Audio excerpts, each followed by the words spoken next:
አብይና በአዲስ የታረቁት የህወሓት ኃይሎች እንዴት ተስማምተን ኤርትራን እንውጋ ነበር። ዲስ ምን ዋሻቸው ነገር አልነበረ። ስለምንታይ ኢሳያስ ገንዘብ አምጽኦ ዝብሎ አብ ኤርትራ ቁጠባ የለ ተጋደል ንግበሮ እትስተርጉ ሕድዩ ሰላም ጥዕና ሃበላይ አመል ዓለም ኮይንኩም ነዚ ቻናል እዚ ተከታተሉ ዘለኹም ሎምኩም ተልሙዳ ማሕበራዊ ሚድያታት አዜማ ዘራረብ ዝኾኑ ዛዕባታት ሒዘልኩም ቀርየለሁ እስካ ቪድዮ መጨረሻ ሓቢርኩም ንኽጸንሑ ብኽብሪ ይዕድም እምበርከስ ፍትዋትም ክብራት ተኸታተልና ነዚ ቻናል እዚ ሓድሽቲ ዝኾንኩም ሰብስክራይብ ምግባር ቤተሰብ ይኹኑ ቅድሚ እዚ ቪድዮ ምጅማርኩም ከምኡውን ላይክ ምግባር ኣይትረስዑኹም ኣየስሕቕን ኣብ ቢሮ ዘለኹም ኣብ ወንበርስ ዘይትወርዱ ዘይትጋደሉ ኣብ እቶም ኣካሎም ዝጎደሉ ኣሕዋትና ንሶም መርሕዎ እዮም ውረድ እንዳተጋደሉ ማዕኮልኩም ከብኩም ሕቢጥኩም ኮፍ ክትብሉ ናብ ዝነበርኩም ተመሊስኩም ስድራ ስውእ ተባሂልና ማንም ዝሓተተና የለን ሕጂ እውንማ ንሕወሓት ዘይኮነላ የለን ውፊት እየ ኣብ መስመር እየ ዘለኹ ሓደ ባንዳ በዚሑ ባንዳ ኣይተጥርዎን ዘለኹም ኣፍኩም እምበር ኣብ ሕጊ ውሳነ የለን ኣብ ወንበር ዘለኹም ግን ውረዱ እቶም ኣካሎም ዝጎደሉ ሕዋትና መርሕዎ እዮም ወይ ልካ ሕጂ ክንዲ ዝበዝሓናስ ኣብ ውሽጢኻ እኽሊ ሕኻኸ ንኽሓከካ እየ ብዝብሱ ህዝቢ ድልው እዩ ኣብ መስመር እዩ ዘሎ ህዝቢ ማኒ ከተማ ሸራሮ እቶም ኣብ ወንበር ዘለዉ ተዝኸዱ እቶም መንእሰይ ከዓኒ ኩሎም ስኡ ኢሎም ግትር እዮም ዝኸዱ ነይሮም ኩርዕ ኢሎም ስኡ ኢሎም መንዳው ፅዎም ይቕድሚ ሕጂ ባዕሎም ዕልል ኩልል ኢሎም ንሕና ከዓ ስንቅን ቀደም ኮይና ደድሕሪኦም ዋ ዘናግላ ሃዲምና ክንሪኦም ነርና እቶም ቢሮ ነበሩ ሹልኩልኩልኩልኩል ንትግራይማ ክልተ ግዜ ተዝስዋአላ ይሕሸኒ ሰብኣየማ በረኻ እኒ ሕጂ እውን ንሕና ግን ከይድና ቢሮ ግፍዒ ሕማቕ ዘረባ ንግሆ ዝኸልካ ሰዓት 9 ሰዓት ንግሆ ንዓ ሰዓት 2 ፈረቓ ሕጂ እውን ኣብ መኸተና ኢና ዘለና እዚ ክፋ ዝበሃል ከልዑሎ ይደሊን እየ ተጓፊፉ ከዓ ይኸይድ ንከተማ ሸራሮ መንእሰይ ድልው እዩ ዘሎ ኣብ ቦቱ እዩ ዘሎ ንሶም ደልዮም ዘለዉ እቶም ውሽጣ ውሽጢ ዝሕልኽልኹ ቅድሚት እንተኸይዳ ስሉፋት እዩ የቐኒ የለን ዘይጋደል እናበልና ካብ ብዛዕባኡ እናረገምና ንነብር ከጋደል ንግበሮ እቲ ዝተርጉ ሕድዩ ትግራዋይ ይኽወን መን ይኽወን ባዕሉ ይመልሱ ውሕዳት እዮም ክኾኑ ትግራዎት ክኾኑ እዮም ኢለ ኣይሓስብን ትግራይ ትጥፋእ እናተባሃለ ትጥፋእ ምስ ዝብል ዘፅቅጥ ወይ ዝድግፍ ትግራዋይ ክኾነ ይኽእል እዚ ትንሕና እውን ነልዕሎ ዘለና በቃ ክጋደሉ ምግባር እያ ሓዚ ካሊእ ገዲፍካ ተኣኪብካ ምውሳን እያ ኣጋድል ንሕና ተጋዲልና ኢና ክንዲ ዘጋድል እዚ ንብል ዘለና እኮ ምእንታንቲ ህዝቢ ሓድነት ክህልዎ ክቃለስ ኩሉ ክቃለስ እዩ ሕዚ ዘየጋደልካ ስድራ ስዋኣት ተባሂሉ እንድሕር ፀላእ መፂኡ ክቐትሎ እዩ ስድራ ስውእ ኢኻ ንስኻ ኢሉ ይገድፈን እዩ ፀላእ ኣይገድፈን ክቐትሎ እዩ ቅድሚያ ኢና ንብል ዘለና እምበር ኩሉ ኣይተርፎን ኩሉ ግደይቱ እዩ ኣባና ጥራሕ እውን ኣይኮነን ንሕናሲ ኩናት ደለይቲ እዮም ዝብሉ ኩናት ደሊና ዲና ንሕና ናበኢና ኸይድና ኩናት ደሊና ኩናት ኮይ ደለና መፅኦምና ኮ እዮም ግዝኣትና ሓዲጎምና ገዛውቲ ናይ ዞም ተፈናቐልቲ ወሲዶሞ ናይ ትግራዋይ ገዛ ወሲዶሞ ሶም ይጥቀሙሉ ኣለዉ ዘርኢ ትግራይ ክጠፍእ ሓሲቦም ካብ ዓንተው ትግራዋይ ከም ዘርኢ ክጠፍእ ምስክር ዘየልዮ ባዕሎም ምስክር ኮይኖም ጽምዶዎች እኮ በኋላ ይረጫጩ አይደለም የተሰባሰቡት ሊዋጉ ነው። አንዳንድ ሰዎች ውጊያ ሊያስቀር ነው ጽምዶ ይላሉ። ማለት እንዴት እንደሚያስቡት ግራ ይገባኛል። እንዴት ነው ስላቸው አብይ እኮ ኤርትራና ትግራይ ሊያዋጋ ፈልጎ ነበር። ጽምዶ በመምጣቱ ኤርትራና ትግራይ በዓለም መዋጋት ቀረ። በአማራና ትግራይ እንዲዋጉ ይፈልግ ነበር ነው ጄኔራሎቹ አንዋጋም ስላሉ የስ ቀረ።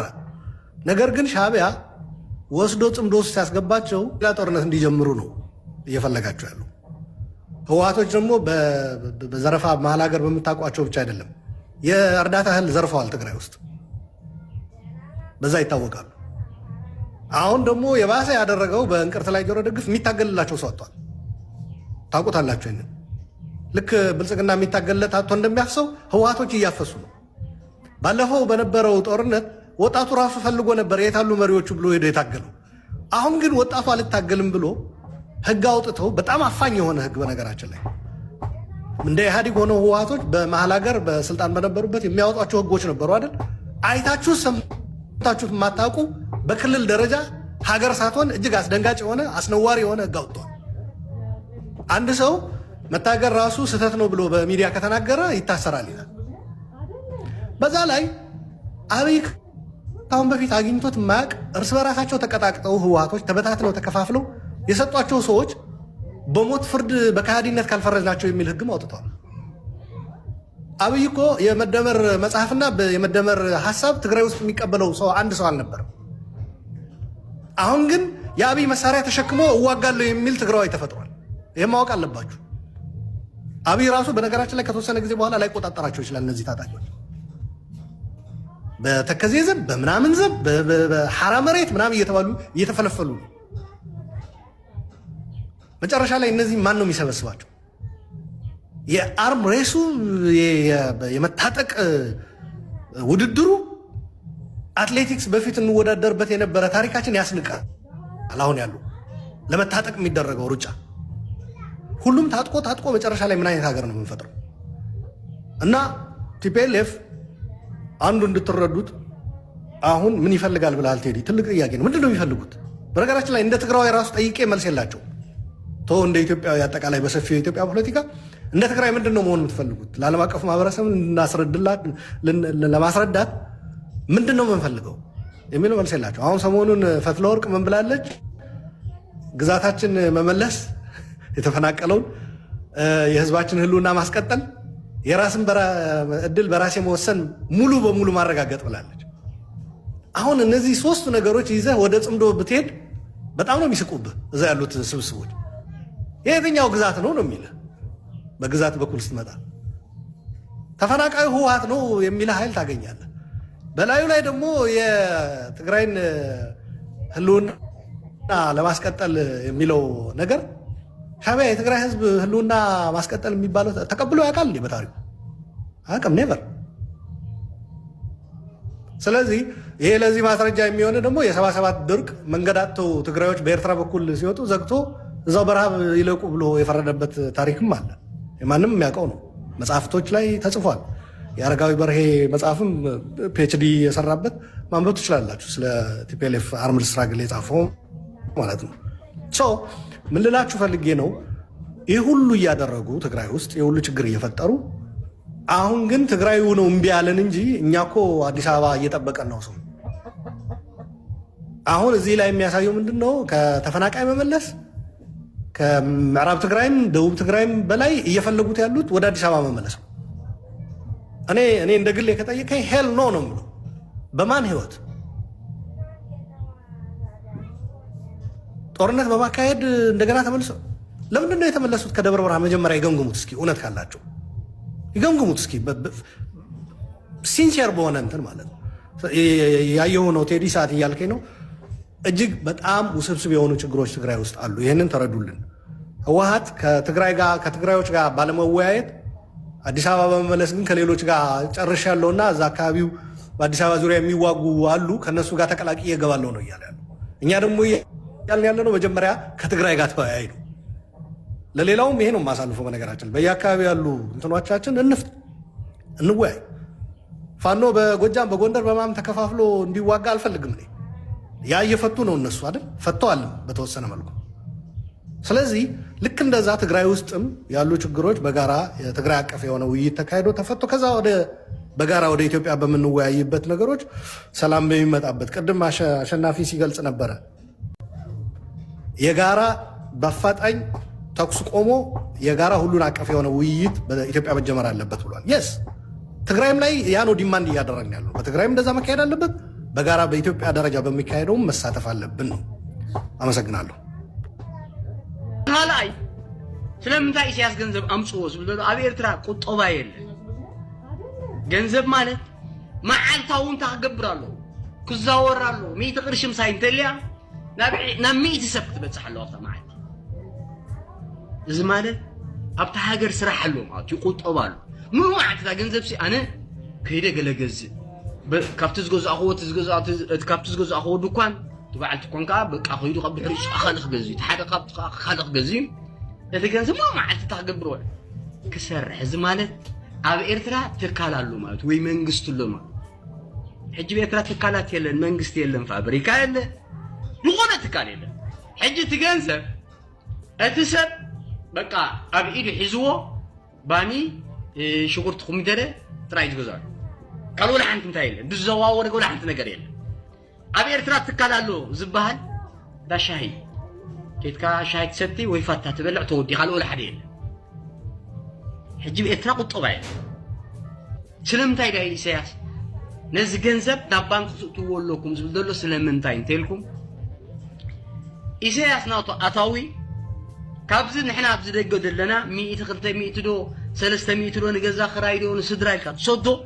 جنزب بو يزنب حجز جنزب زي إذا كله بلقدر له جنزب سب نحر دعوة يسدد كوينا أبنو تورح أو $100 إسياس نقفة قولوا أفت بنكس نقفة قولوا التسب نتنقفة قبض تصدوا له سب حيزو أبجوز انتقميتوا إذا بالحريو زي كابزجد سل جنزب أبانك سلي له نقفة له كوها بايك اللي تسب مال حجب قومي إسياس نتجنزب نبانك تو وزن ده نسخة جنزب قبل متاك تحس أبتا باجلات مثل بقوص رطرايك تحس أقول حقا سلسة شعريخة 4 شعريخة عم مش شعريخة رايكم توصل حجزنا إيرترا جنزب بحيلي بسنسلة تتحيزي زنبر برا إيرترا قطة بايل تجي سياسة عقلو يصيبو تجنزب بقى تسب أكيب جزء خفوكل ممكن ياخو أبان كنت تأتيوه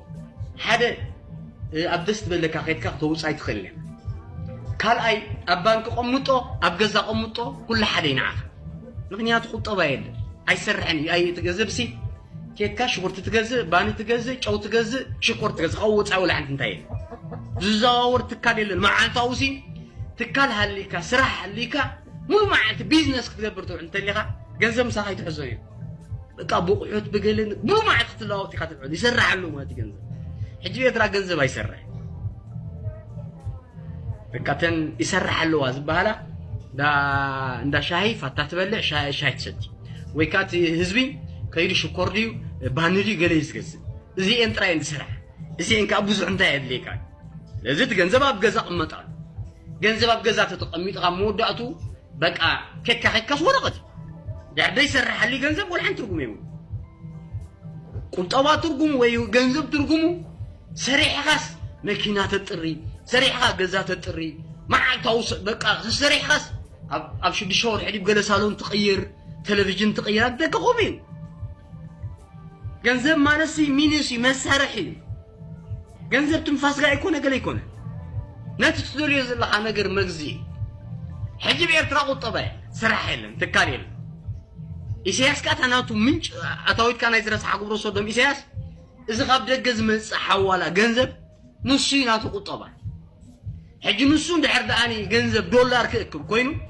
أبانك أقول جنزب نقفة قولوا له نتسبكوا نياتو إذا غاب دجز سدد جنزب زي تغرينيا نجي إيرينو بودي نحو جنزب كسدول تقولي مجمريا $1 سدول أبانك قال زرس حيسياس كان تاكل له نقفة حجة هزوين إذا جنزب بسرور السب بقى تحز حزو ولا تقولي حجس عند حدا أنا جنزب سيدنا سدراي كوب غينهم أبانك جنزب كله جنزب تري تقبلهم نقفتهم سدراي أنا تهمت جنزب يا بزل لا ملسع لذي سياس $1